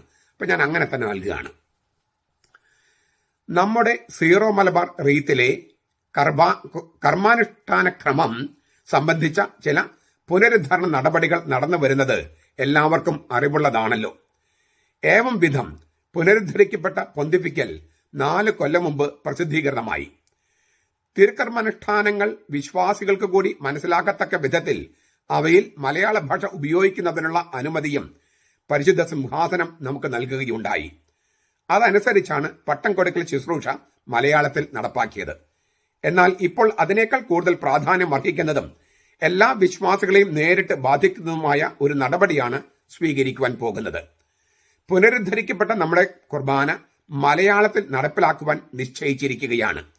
നമ്മുടെ പിതാവായ മാർ തോമസ് ലിഹായുടെ ദുഃഖാന തിരുനാളിൽ ജൂലൈ 3-ാം തീയതി അത് ഉദ്ഘാടനം ചെയ്യപ്പെടുന്നു എന്നുള്ള സന്തോഷ വാർത്ത ഈ ഇടയലേഖനം വഴി ഞങ്ങൾ പ്രഖ്യാപനം ചെയ്തുകൊള്ളുന്നു. ക്രൈസ്തവ സഭയിൽ ആരംഭകാലത്ത് തന്നെ രൂപമെടുത്ത് കാലാന്തരത്തിൽ പൂർണ്ണ വികാസം പ്രാപിച്ചിട്ടുള്ള റീത്തുകൾ പ്രധാനമായി അന്ത്യോക്യൻ, അലക്സാണ്ട്രിയൻ, ലത്തീൻ, ബിസന്റൈൻ, കൽദായ, അർമേനിയൻ എന്നീ 6 ഗണത്തിൽപ്പെട്ടവയാണ്. റീത്തുകളുടെ വൈവിധ്യം തിരുസഭയുടെ ഐക്യത്തെ ക്ഷതപ്പെടുത്തുന്നില്ല. പ്രത്യുത അത് സഭയുടെ പ്രഭാവത്തെ വർദ്ധിപ്പിക്കുന്ന മഹത്തായ അലങ്കാരമത്രേ. സഭയുടെ പുരാതനത്വത്തെയും സാർവത്രികതയെയും അത് പ്രകടമാക്കുന്നു.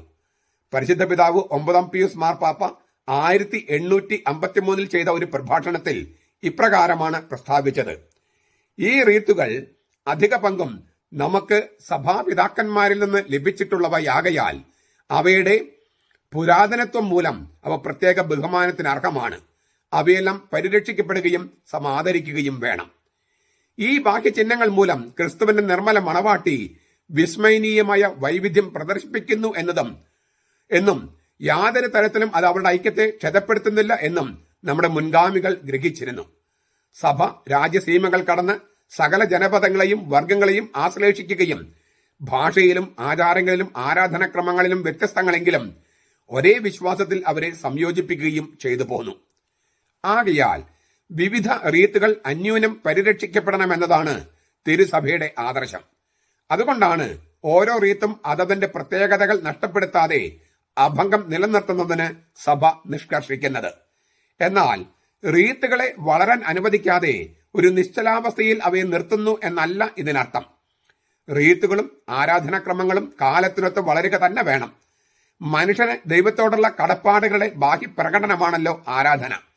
മനുഷ്യഹൃദയത്തിൽ തിങ്ങി നിൽക്കുന്ന ചേതോ വികാരങ്ങളുടെ നൈസർഗികമായ ഒരു പ്രവാഹമാണതെന്ന് പറയാം. അതുകൊണ്ട് ആരാധനക്രമങ്ങൾ അവയുടെ ആകൃതിയിലും പ്രകൃതിയിലും ഭാഷയിലും വേഷത്തിലും ആംഗ്യങ്ങളിലും അനുഷ്ഠാനങ്ങളിലും കാലോചിതമായ വളർച്ച പ്രാപിച്ചേ മതിയാകൂ. അത് സഭ അനുകൂലിക്കുകയും അഭിലഷിക്കുകയും പ്രോത്സാഹിപ്പിക്കുകയും ചെയ്യുന്നു. എന്നാൽ ഏതെങ്കിലും റീത്തിന്റെ ഘടനയ്ക്കും സ്വഭാവത്തിനും യോജിക്കാത്തതായ പരിഷ്കാരങ്ങളും കൂട്ടിച്ചേർക്കലുകളും അനുകരണങ്ങളും സഭ അംഗീകരിക്കുന്നില്ല.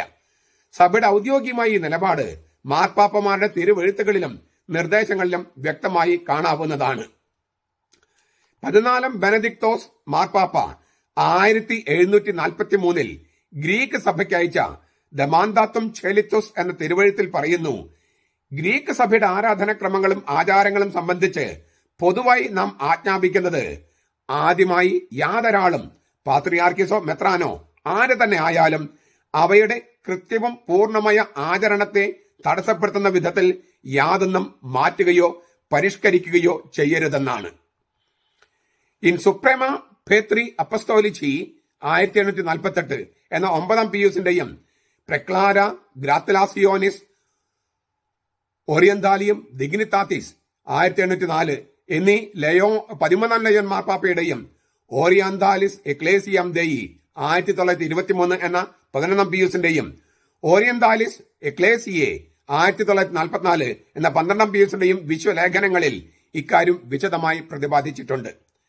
അതീതകാലങ്ങളിൽ പല സ്ഥലങ്ങളിലും റീത്ത് സംബന്ധിച്ച് അനാശാസ്യമായ വ്യതിയാനങ്ങൾക്കിടയായിട്ടുള്ളത് സഭയുടെ നിലപാട് വേണ്ട വിധത്തിൽ മനസ്സിലാക്കി പ്രയോഗിക്കാതിരുന്നതുകൊണ്ടാണ്. പുരാതന കാലം മുതൽ കേരള സുറിയാനി സഭ സീറോ കൽദായ റീത്താണ് ആചരിച്ചു പോന്നിരുന്നത്. അതിന് പൗരസ്ത്യ സുറിയാനി റീത്തെന്നും മെസപ്പൊട്ടോമിയൻ റീത്തെന്നും പേർഷ്യൻ റീത്തെന്നും വിളിക്കാറുണ്ട്. കൽദായ റീത്തിന് പ്രശസ്തമായ പല പ്രത്യേകതകളുമുണ്ട്. യെറൂസലമിലെ ആദിമസഭ ഉപയോഗിച്ചിരുന്നത് സുറിയാനി ഭാഷയായിരുന്നതുകൊണ്ട് എബ്രായ പാരമ്പര്യങ്ങളോടും വേദഗ്രന്ഥങ്ങളോടും അടുത്ത ബന്ധമാണ് അതിനുള്ളത്.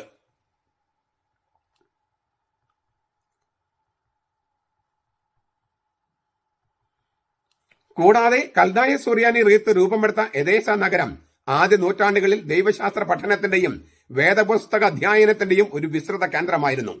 ഗ്രീക്ക് റോമൻ സംസ്കാരങ്ങൾക്ക് കിടനിൽക്കുന്ന സെമിറ്റിക് സംസ്കാരത്തിന്റെ ആസ്ഥാനവും എദേസയായിരുന്നു. ഈ അന്തരീക്ഷത്തിൽ വളർന്നതുകൊണ്ട് കൽദായ സുറിയാനി റീത്ത് തികച്ചും പൗരസ്ത്യമായ ഒരു സംസ്കാര വിശേഷത്തെ പ്രതിഫലിപ്പിക്കുന്ന ഒന്നാണ്. ഇതത്രേ നമ്മുടെ പുരാതനമായ റീത്ത്. എന്നാൽ 16-ാം നൂറ്റാണ്ടിൽ നാം വിദേശ ലത്തീൻ മെത്രാന്മാരുടെ ഭരണത്തിന് കീഴിലായപ്പോൾ നമ്മുടെ റീത്ത് സംബന്ധിച്ചും ചില വ്യതിയാനങ്ങൾ ഉണ്ടായി. ഉദയം പേര് സൂനോദസിന്റെ നടപടികളും തുടർന്നുണ്ടായ സംഭവ വികാസങ്ങളും ചരിത്രദൃഷ്ടിയ പഠനം നടത്തിയാൽ ഇപ്പോൾ നാം ഉപയോഗിച്ചു പോരുന്ന ആരാധനക്രമത്തിൽ വന്നു ചേർന്നിട്ടുള്ള വ്യതിയാനങ്ങളുടെ കാരണങ്ങളും പ്രേരണകളും മനസ്സിലാക്കാൻ സാധിക്കുന്നതാണ്. കാലാന്തരത്തിൽ നമുക്ക് കേരള സിറിയൻ ഹൈറാർക്കി സ്ഥാപിച്ചു കിട്ടിയതിനു ശേഷം മാത്രമേ നമ്മുടെ റീത്ത് സംബന്ധിച്ചുള്ള പുനരുദ്ധാരണ സംരംഭങ്ങൾക്ക് സൗകര്യം കൈവന്നുള്ളൂ. സീറോ മലബാർ റീത്ത് അതിന്റെ പുരാതന നൈർമല്യത്തിൽ നിലനിർത്തുന്നതിന് വേണ്ട ഉദ്ധാരണ ജോലികൾ നിർവഹിക്കുന്നതിന് പരിചിത സിംഹാസനം മുൻകൈയെടുത്ത് പരിശ്രമിച്ചു. 11-ാം പിയൂസ് മാർപ്പാപ്പയുടെ കാലത്ത് സീറോ മലബാർ സഭയ്ക്ക് വേണ്ടി ഒരു പൊന്തിപ്പിക്കൽ തയ്യാറാക്കാൻ സംബന്ധിച്ച് പ്രശ്നമുണ്ടായപ്പോൾ പരിചിത സിംഹാസനം തന്നെ കേരള സുറിയാനി സഭയിൽ ആദ്യകാലങ്ങൾ ഉപയോഗിച്ചെന്ന പൊന്തിപ്പിക്കൽ സമുദ്ധരിക്കുന്നതിന് ഒരു വിദഗ്ധ കമ്മീഷനെ നിയമിച്ചു. ആ കമ്മീഷന്റെ ശ്രമഫലമായി പുനരുദ്ധരിക്കപ്പെട്ട സുറിയാനി പൊന്തിപ്പിക്കൽ 1939 മാർപ്പാപ്പ അംഗീകരിച്ചു. പക്ഷേ യുദ്ധ സാഹചര്യങ്ങൾ മൂലം അതിന്റെ മുദ്രണ ജോലി അന്ന് നിർവഹിക്കുവാൻ സാധിച്ചില്ല. 1954 12ാം പീസ് മാർപ്പാപ്പ നിയമിച്ച ഒരു കമ്മീഷനാണ് 1957 ആ ജോലി പൂർത്തിയാക്കി പൊന്റിഫിക്കൽ പ്രസിദ്ധീകരിച്ചത്. കേരളത്തിലെ എല്ലാ സുറിയാനി രൂപതകളും ചേർന്ന് നിയമിച്ച ഒരു കമ്മീഷൻ അതിന്റെ മലയാള വിവർത്തന ജോലി നടത്തിക്കൊണ്ടിരിക്കുകയാണ്. അതിലെ പട്ടം കൊടുക്കൽ ശുശ്രൂഷയുടെ ഭാഗം ഭാഷാന്തരം ചെയ്ത് 1960 നാം നടപ്പാക്കിയിട്ടുള്ളതാണല്ലോ. ബാക്കി ഭാഗങ്ങളുടെ ജോലി തുടർന്നുകൊണ്ടിരിക്കുന്നു. റോമായിലെ കമ്മീഷന്റെ അടുത്ത ശ്രമം നമ്മുടെ കുർബാന ക്രമം പുനരുദ്ധരിക്കുന്നതിനായിരുന്നു. 1958 അതും പൂർത്തിയായി. കേരള കമ്മീഷൻ അതിന്റെ വിവർത്തന ജോലിയും നിർവഹിച്ചു കഴിഞ്ഞു. പുനരുദ്ധരിക്കപ്പെട്ട ഈ കുർബാന ക്രമമാണ് 1962 ജൂലൈ 3-ാം തീയതി നമ്മുടെ പിതാവായ മാർ തോമസ് ലീഹായുടെ ദുഃഖാന തിരുനാളിൽ ഇവിടെ നടപ്പിലാക്കാൻ നിശ്ചയിച്ചിരിക്കുന്നത്. പുനരുദ്ധരിക്കപ്പെട്ട നമ്മുടെ ആരാധനക്രമം, പ്രത്യേകിച്ച് പരിശുദ്ധ കുർബാനയുടെ ശുശ്രൂഷക്രമം നടപ്പാക്കാൻ പോകുന്ന ഈ ശുഭാവസരത്തിൽ ഈ ആരാധനക്രമം സംബന്ധിച്ച ചില പൊതുതത്വങ്ങളും സവിശേഷതകളും എല്ലാവരും അറിഞ്ഞിരിക്കേണ്ടതാണ്. പുതിയ ക്രമം അനുസരിച്ച് നമുക്ക് 3 തരം കുർബാനകളാണുള്ളത്. അതായത് 1 സാധാരണ കുർബാന സിമ്പിൾ ഫോം, 2 ആഘോഷമായ കുർബാന സോളം ഫോം, 3 റാസ മോസ്റ്റ് സോളം ഫോം. ഇവയിൽ ആദ്യത്തേത് അതായത് സാധാരണ കുർബാന മാത്രമാണ് ഇപ്പോൾ മലയാളത്തിൽ നടപ്പാക്കുന്നത്. പുതിയ കുർബാന ക്രമം എല്ലാവരെയും അൾത്താരിലെ ദിവ്യബലിയോട് കൂടുതൽ സാർത്ഥകമായി അടുക്കുവാൻ സഹായിക്കുമെന്നാണ് ഞങ്ങളുടെ വിശ്വാസം. നമ്മുടെ ദിവ്യരക്ഷകൻ നമുക്ക് വേണ്ടി ഗാഗത്തിൽ അർപ്പിച്ച ആ ദിവ്യബലി തന്നെയാണല്ലോ അൾത്താരിൽ അർപ്പിക്കപ്പെടുന്ന ഓരോ കുർബാനയും. അത് പരമമായ ദൈവാരാധനയുടെയും ഉപകാരസ്മരണയുടെയും പാപപരിഹാരത്തിന്റെയും പ്രാർത്ഥനയുടെയും സമ്യക്കായ സമർപ്പണ കർമ്മമാണ്. അതിൽ സംബന്ധിക്കുന്ന ഓരോ വിശ്വാസിയും ഈ യാഥാർത്ഥ്യത്തെ വ്യക്തമായി മനസ്സിലാക്കി സജീവമായും ഭക്തിയോടുകൂടെയും അതിൽ പങ്കുകൊള്ളണം. നിത്യപുരോഹിതനായ മിശിഹായോടും അവിടുത്തെ പ്രതിപുരുഷനായ വൈദികനോടും ഒന്നു ചേർന്നുകൊണ്ട് അതിൽ സംബന്ധിക്കുന്ന ഓരോ വിശ്വാസിയും ബലിയർപ്പിക്കുകയാണ്. ഈ അവബോധം ഓരോരുത്തരിലും എത്ര കൂടുതൽ സജീവമായി തീരുന്നുവോ അത്രയ്ക്ക് ദിവ്യബലിയിൽ ഉപരി ഫലപ്രദമായി പങ്കെടുക്കാൻ സാധിക്കും. അതുകൊണ്ട് നമ്മുടെ കുർബാനക്രമം മലയാളത്തിൽ നടത്തുന്നതിന് പരിശുദ്ധ സിംഹാസനം നമുക്ക് കൽപ്പിച്ചനുവദിച്ചിട്ടുള്ള ഈ അവസരം അങ്ങേയറ്റം ഉപയോഗപ്പെടുത്തി ഒരു ദിവ്യ കൂദാശ ജീവിതം നമ്മിൽ ഫലപ്രദമാക്കുന്നതിന് ശുഷ്കാന്തിയായി പരിശ്രമിക്കാം. ഈ ക്രമം നടപ്പിലാക്കുന്നതോടൊപ്പം ബഹുമാനപ്പെട്ട വികാരിമാർ ദിവ്യബലിയെപ്പറ്റിയും ദിവ്യ കൂദാശ ജീവിതത്തെപ്പറ്റിയും നമ്മുടെ ജനങ്ങൾക്ക് വിശദമായ അറിവ് നൽകുന്നതിനും അതിൽ ഫലവത്തായി സഹകരിക്കാൻ സൗകര്യങ്ങൾ ചെയ്തു കൊടുക്കുന്നതിനും ശ്രദ്ധിക്കണമെന്ന് അവർ പ്രത്യേകം ഉത്ബോധിപ്പിക്കുന്നു. ദിവ്യബലിയിൽ വിശ്വാസികൾക്ക് ഉപയോഗിക്കാനുള്ള കുർബാന പുസ്തകവും തയ്യാറാക്കിയിട്ടുണ്ട്. അവയിലെ പ്രാർത്ഥനകളും ഗാനങ്ങളും പഠിച്ച് വിശ്വാസികൾ കൂട്ടമായി വൈദികരോടും ശുശ്രൂഷകരോടും ഒന്നിച്ച് കുർബാനയിൽ ഉറക്കെ ചൊല്ലുകയും പാടുകയും ചെയ്യണം. അതിനുവേണ്ട പരിശീലനം ഓരോ ഇടവകയിലും നൽകപ്പെടുന്നതിന് ബഹുമാനപ്പെട്ട വികാരിമാർ ഏർപ്പാട് ചെയ്യേണ്ടതാണ്. കൽദായ സുറിയാനി റീത്ത് അനുസരിച്ചുള്ള ദിവ്യബലിയിൽ പ്രധാനമായി 3 ഭാഗങ്ങളാണുള്ളത്. പ്രാരംഭ ഭാഗം പ്രീ അനാഫറൽ, കൂദാശ ഭാഗം അനാഫറൽ, സമാപന ഭാഗം പോസ്റ്റ് അനാഫറൽ. പ്രാരംഭ ഭാഗത്തെ വേദാർത്ഥികളുടെ കാറ്റക്യുമെൻസ് കുർബാന എന്നും പറയാറുണ്ട്. പുനരുദ്ധരിക്കപ്പെട്ട കുർബാനയ്ക്ക് നാം ഉപയോഗിച്ചു പോരുന്ന കുർബാന ക്രമത്തിൽ നിന്ന് വലിയ വ്യത്യാസം കാണാനുണ്ടാവുകയില്ല.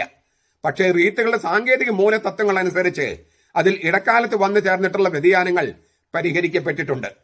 ഏതാനും പ്രാർത്ഥനകളുടെയും കർമ്മങ്ങളുടെയും സ്ഥാനങ്ങൾ മാറ്റിയിരിക്കുന്നു. നമ്മുടെ ഇടയിൽ നടപ്പിലിരിക്കുന്ന റാസയുടെ ക്രമത്തോടാണ് പുതിയ കുർബാനയ്ക്ക് കൂടുതൽ സാമ്യം കാണുക. കാരണം റാസിൽ ഇടക്കാലത്ത് വലിയ വ്യത്യാസം വരുത്തിയിരുന്നില്ല.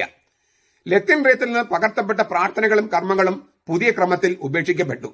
ഒറ്റ മുട്ടുകുത്തിയുള്ള ആചാരങ്ങളും മറ്റും പുതിയ കുർബാനയിൽ കാണുകയില്ല. തിരുവസ്ത്രങ്ങൾക്കും വ്യത്യാസമുണ്ട്. പക്ഷെ സൗകര്യത്തെ ഉദ്ദേശിച്ച് ഇപ്പോൾ ഉപയോഗിച്ചു വരുന്ന തിരുവസ്ത്രങ്ങൾ തുടർന്ന് ഉപയോഗിക്കാൻ അനുവദിച്ചിട്ടുണ്ട്. പുതിയവ ഉണ്ടാക്കുമ്പോൾ പുതിയ ക്രമമനുസരിച്ച് ഉണ്ടാക്കണം. ഇങ്ങനെയുള്ള മാറ്റങ്ങൾ സാവധാനത്തിൽ എല്ലാവർക്കും പരിചയമായി തീരുന്നതാണ്. പുതിയ ക്രമത്തിൽ പ്രാർത്ഥനകളും വായനകളും മുഖ്യമായും മലയാളത്തിലായതുകൊണ്ട് ജനങ്ങൾക്ക് അവയുടെ അർത്ഥം മനസ്സിലാക്കി ദിവ്യബലിയിൽ സംബന്ധിക്കാൻ സാധിക്കുന്നു എന്നുള്ളതാണ് ഏറ്റവും പ്രയോജനകരമായിരിക്കുന്നത്. നമ്മുടെ ആരാധനക്രമങ്ങളെ സംബന്ധിച്ചിടത്തോളം വലിയൊരു പരിവർത്തന ഘട്ടമാണ് നാം തരണം ചെയ്യുന്നത്. നമ്മുടെ റീത്തിന്റെ പഴയ ക്രമങ്ങൾ പുനരുദ്ധരിക്കുന്നതിനും കാലോചിത പരിഷ്കാരങ്ങൾ അവയിൽ ഏർപ്പെടുത്തി നമ്മുടെ ക്രിസ്തീയ ജീവിതം ചൈതന്യപൂർണ്ണമാക്കുന്നതിനും വേണ്ട എല്ലാ ആനുകൂല്യങ്ങളും ഒത്താശകളും പരിശുദ്ധ സിംഹാസനം കരുണാപൂർവ്വം അനുവദിച്ച് നൽകിയിരിക്കുന്നു. അതുകൊണ്ട് നമ്മുടെ റീത്തിനെ പറ്റിയും ആരാധനക്രമങ്ങളെ സംബന്ധിച്ചും സഭാമാതാവിന്റെ ആദർശങ്ങളും അഭിലാഷങ്ങളും നമ്മുടെ ദിവ്യ കൂദാശ ജീവിതത്തിൽ പ്രായോഗികമാക്കുന്നതിന് നമുക്ക് പരിശ്രമിക്കാം. റീത്തുകളെ സംബന്ധിച്ച പരിഷ്കാരങ്ങളെല്ലാം ഒന്നിച്ച് നടപ്പാക്കുവാൻ സാധ്യമല്ല. അത് അപലക്ഷണീയവുമായിരിക്കുകയില്ല. ശിശുസഹജമായ സ്നേഹത്തോടും ഉത്കൃഷ്ടമായ അനുസരണത്തോടും കൂടി അവയിൽ നമുക്ക് പുരോഗമിക്കാം. ഒപ്പ് എറണാകുളം ജോസഫ് പാറക്കാട്ടിൽ എറണാകുളം മെത്രാപ്പോലീത്ത, മാത്യു കാവുകാട്ട് ചങ്ങനാശ്ശേരി മെത്രാപ്പോലീത്ത, ജോർജ് ആലപ്പാട്ട് തൃശൂർ മെത്രാൻ, തോമസ് തറയിൽ കോട്ടയം മെത്രാൻ, സെബാസ്റ്റ്യൻ വയലിൽ പാലാ മെത്രാൻ, സെബാസ്റ്റ്യൻ വള്ളോപ്പള്ളി തലശ്ശേരി മെത്രാൻ, മാത്യു പോത്തനാമൊഴി കോതമംഗലം മെത്രാൻ. ഇതാണ് ആ ഇടയലേഖനം. 1962 ജൂൺ 18 പ്രസിദ്ധം ചെയ്ത് 1962 ജൂലൈ 3 മുതൽ നടപ്പാക്കിയ പുനരുദ്ധരിക്കപ്പെട്ട കുർബാനയുടെ നമ്മുടെ ഏറ്റവും തനത് രൂപം, ആ കുർബാന അവതരിപ്പിക്കുന്ന സമയത്ത് സംയുക്തമായി ഇറക്കിയ സർക്കുലർ. എറണാകുളം മെത്രാപ്പോലിത്തയായിരുന്ന പാറക്കാട്ടിൽ പിതാവ് പറയാണ്, നമ്മുടേത് കൽദായ സുറിയാനി റീത്താണ്. കൽദായ സുറിയാനി റീത്താണ്. ഞാൻ ഒന്നും തന്നെ കൂട്ടിച്ചേർത്തിട്ടില്ല. നിങ്ങൾ ഇടയിലേഖനം വായിച്ചു നോക്കാം പല പ്രാവശ്യം, കേട്ടു നോക്കാം പല പ്രാവശ്യം.